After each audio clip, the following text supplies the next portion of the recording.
In the heart of the Pacific, there lies an island like no other. Known to the locals as Kaiho, it was said to be cursed, a place where people would go to seek adventure but never return.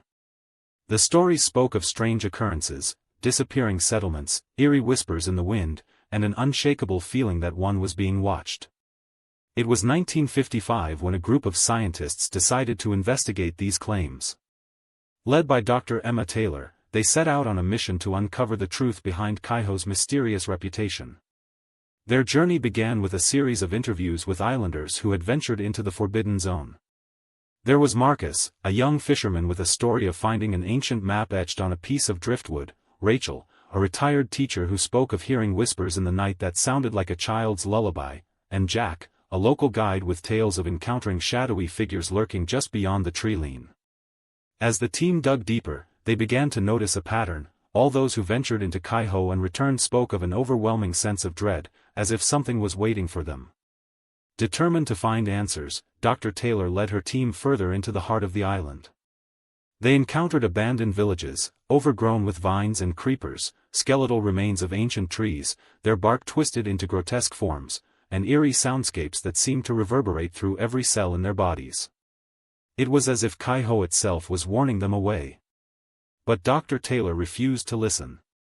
She believed there had to be a rational explanation for the strange occurrences, something scientific, something she could explain. And so, they pressed on, deeper into the heart of the island. It wasn't until they stumbled upon an ancient temple hidden within the dense jungle that they finally uncovered the truth. Inside the temple lay a series of cryptic murals depicting a catastrophic event, a massive earthquake that had ravaged Kaiho in the distant past, displacing its inhabitants and unleashing a dark energy that still lingered. It was this energy, Dr. Taylor realized, that was responsible for the whispers, the feeling of being watched, and the unshakable dread that consumed those who ventured into Kaiho. But there was more to it than just science. As they explored further, they discovered an ancient ritual had taken place within these very walls, a ritual that bound the island's inhabitants to the land itself, ensuring their safety and prosperity in exchange for their souls. And when the earthquake struck, it not only took their lives but also broke this binding contract, releasing the dark energy that now plagued the island. It was then that Dr. Taylor understood the true nature of Kaiho, a place where time stood still, where the past collided with the present. The whispers she had heard were not just random noises but the echoes of those who had come before, trapped between worlds, desperate to be free. And in this moment, Dr. Taylor knew that they could never leave Kaiho, for they too had become part of its legacy, bound by a secret they couldn't uncover and a mystery they couldn't solve.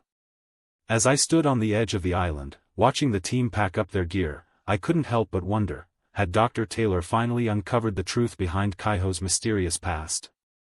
Or had she merely scratched the surface of something much deeper? The questions lingered long after I left the island, and to this day, I still find myself drawn back to its shores, haunted by the whispers that seem to echo through my very being. For in the end, it wasn't just a story about an island or its secrets, it was about the human condition, our capacity for survival, our willingness to confront the unknown, and our unrelenting quest for answers.